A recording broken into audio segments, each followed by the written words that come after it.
up, guys? Obviously, it's Captain Obvious, and welcome to the Armory. In today's episode, I'll be reviewing the MTAR-21 from the Close Quarters expansion pack. And now, I know last episode of the Armory, I said that the video series will be coming out on Thursdays and Saturdays. It's going to go back to Wednesdays and Saturdays because that's a lot easier for me, and I have some new schedules coming out for you guys over the next few weeks with some new series, especially my new Let's Plays for Dawn Guard and Borderlands. But this is the Armory, not those games. So let's get started. The MTAR-21 is unlocked via the My Own Terminator assignment, which requires you to get 1 kill with an EOD bot and 100 kills with carbines. The EOD bot kill can be pretty hard if you go up against an enemy head-on. Try to kill a camping slamper or someone like that. The 100 kills with carbines is easy as pie and should not take you guys too long to do. To begin with, let's go over the statistics for the MTAR-21. Its damage is 25 to 14.3 with a drop-off beginning at 8 meters and ending at 50 meters. Shots to kill in core mode are 4 to 7, and in hardcore mode that drops down to 3 to 5. Now, even though the 25 damage up close is standard for most of the carbines and even most of the weapons in this game, there's something unique about the MTAR-21 in the carbine section of the game. The MTAR-21 has the fastest fire rate, which I'll cover in a little bit, in the carbine class, meaning it has the fastest time to kill up close of all the carbines in the game. This is something extremely powerful for the MTAR-21. Its rate of fire is even faster than that of the M4A1, meaning it's the best close quarters carbine in the game as of right now.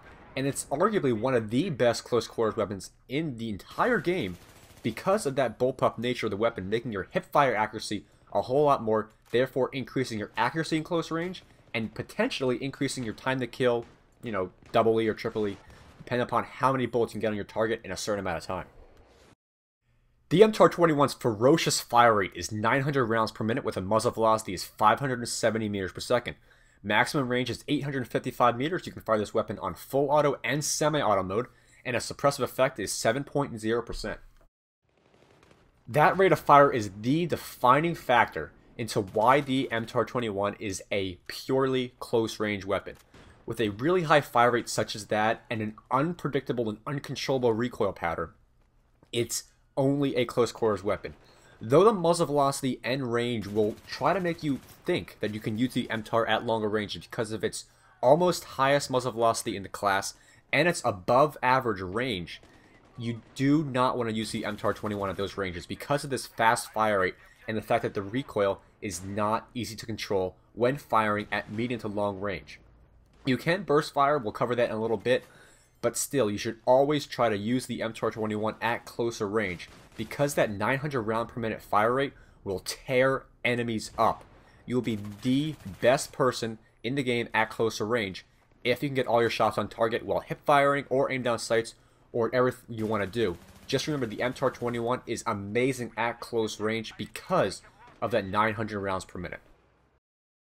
Reload times are 3.00 seconds and 3.30 seconds on empty. Cancel time reloads are 2.55 and 2.805 seconds respectively. Threshold is 0.85 and the magazine size is 30 rounds plus 1 in the chamber.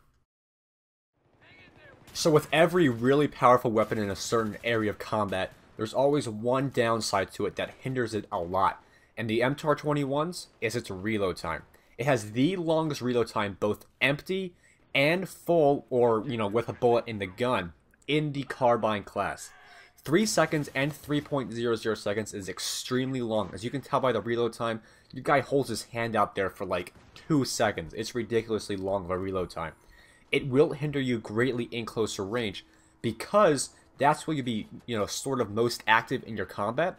And when you have to reload, you're most vulnerable to fire in closer range. So find a nice safe spot to reload and you'll be fine. But just remember, don't get caught reloading out in the open. First shot recoil is 2.5, center speed is 18.0. Recoil up is 0.3, left pull is 0.25, and right pull is an obnoxious 0.5. The MTAR-21 has some unique spread values assigned to it. Its aim down sight's standing accuracy is worse than that of a different carbine. Also, its hip fire accuracy is better because of its bullpup nature and design. The MTAR-21 has the worst and most uncontrollable recoil pattern in the game. It shoots extremely up and to the right. It goes extremely fast, making it a lot harder to control than you may think it is. It's possible to do it by pulling the stick bottom left, but still, it's a lot harder to control than some of the other more controllable obnoxious recoil patterns, such as with the AEK-971. It's still an obnoxious recoil, and it's its defining factor, making it less applicable at closer range. Now, its spread, on the other hand, is the worst in the class. It's a 0.5 value while standing. Most of the other carbines have a 0.4 or below, making the MTAR-21 the least accurate weapon while aimed down sights, making its hipfire accuracy better, which increases close range potential. Now let's go over my recommended attachments for the MTAR-21. The foregrip, unlocked at 30 kills, will decrease your horizontal recoil to a 0.2 pull left and a 0.4 pull right. It will also increase aim down sight spread, therefore decreasing your ADS accuracy. Of all the attachments for the MTAR-21 that are, viable, the foregrip is the most viable. It's the one you want to use the most. It's the one you want to use almost at all times. You got to keep that right pull down. It's obnoxious. It's extremely hard to control if you don't know what you're doing. Though you may pull it, down and left, like I said before, it's still really hard to control. Use that foregrip to keep that recoil down. It's extremely important that you do. The suppressor, unlocked at 70 kills, will lower your vertical recoil, decrease aim down sight accuracy, increase hipfire accuracy. There's a chart there to see those values, but according to the stats, the muzzle velocity and range are not decreased with the suppressor. I know for certain that they are, but they're not, so that's kind of odd, but, I know it's less viable at longer ranges. So, the suppressor is one of those attachments that I really don't like recommending on many weapons, but the MTAR-21 actually gets the recommendation. It keeps your recoil down vertical side, meaning you only have to worry about the right pull a little bit more. It also increases its pretty low accuracy, making it usable out to longer ranges. Suppressor is a good option for this weapon, but I still recommend other attachments over it in the same slot. The laser sight, unlocked at 20 kills, is my most recommended attachment out of all of them. It will decrease hipfire spread to awesome levels, making the MTAR-21 an extremely powerful weapon at closer range, even more so because of its bullpup design. Where the MTAR-21 lacks in aim down sight accuracy, it makes up for it immensely in hipfire accuracy. Just look at this spread. It is almost exactly the same as the aim down sight accuracy, or even better. Burst firing with the weapon while hip firing is even more viable. The MTAR-21 is the best hip fire weapon in the class because of its ferocious fire rate and very awesome spread. Now let's go over my recommended class for the MTAR-21, focused around close range potential and nothing else. The Cobra red dot sight, foregrip, and laser sight are the best attachments for maximizing the MTAR-21's close range potential and increasing it twofold. Very, very good, great class, couldn't recommend it anymore. Alright, so let's start with the sight. The Cobra sight on the MTAR-21 is honestly the best option for this weapon, especially in closer range. The Cobra sight does not offer as much precision as, let's say, the red dot sight, which is the reflex. So, when taking the Cobra over the other red dot sight, which is the reflex, you lose a little bit of precision, but you gain close range visibility and peripheral vision. It is also a lot smaller than that of the other sights, making it even easier to see enemies in your peripherals. That is extremely important in close range because you have to know where all the enemies are, so you don't get taken down by multiple ones at a time. It also allows for an easier sight picture, which is extremely important for the MTAR-21 because of its lower accuracy. You got to make sure you can get all your shots on target, and the Cobra sight helps out with that a lot because you can see most of the enemy when aimed down sights. The foregrip is another great attachment for this weapon by keeping that right recoil down, making it a little bit easier to use if you need to at longer ranges, but if you have a Magnum or another pistol, that's always a better option. And finally, the laser sight, which is the most important attachment on this weapon, makes the MTAR-21 amazing. I can't say it enough. If you want to use the MTAR-21 to its maximum potential, use the laser sight and don't stop hip firing.